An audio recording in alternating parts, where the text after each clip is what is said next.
Hello everyone, this is Manju. You are watching Grammar with Manju ma'am, and today's video is going to be very interesting because we are going to discuss a very special topic, that is C को स बोलें या क, C को स बोलें या क.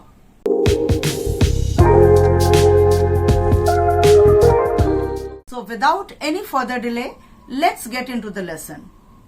C को स बोलें या क, it's a great topic of debate. So let's solve this problem today. Mostly when C is followed by E, I and Y. It means when after C, E, I and Y, then we pronounce it as sa. For example, city, cylinder and center. City, cylinder and center. So you see C-I-T-Y, here city, we are pronouncing it as sa. Again center, C-E-N-T-R-E or T-E-R, center. So again it's pronounced as sa. I said third example, cylinder, C-Y-L-I-N-D-E-R. Again C is followed by Y, so it is pronounced as sa. So this is the example of when C is pronounced as sa.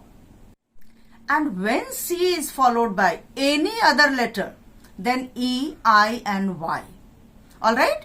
Leaving E, I and Y, then C sounds as K. C sounds as K. For example, car. C-A-R, car. Here C is sounding as K. Alright? In the same way, class.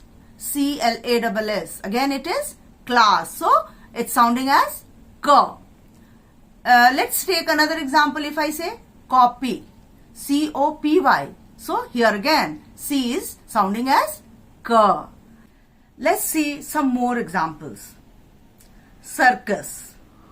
You see here C-I-R, sir, C-U-S, cus. So in the same word you can see that C is sounding as sa also and C is sounding as ka also. Let's take another example. Cycle. C-Y-C-L-E. C-Y is sounding as sa and C-L-E sounding as ka. So you understood that when C sounds as sa and when C sounds as ka. As you know that English has more exceptions than rules. So can you mention a few exceptions of it? Write it in the comment section.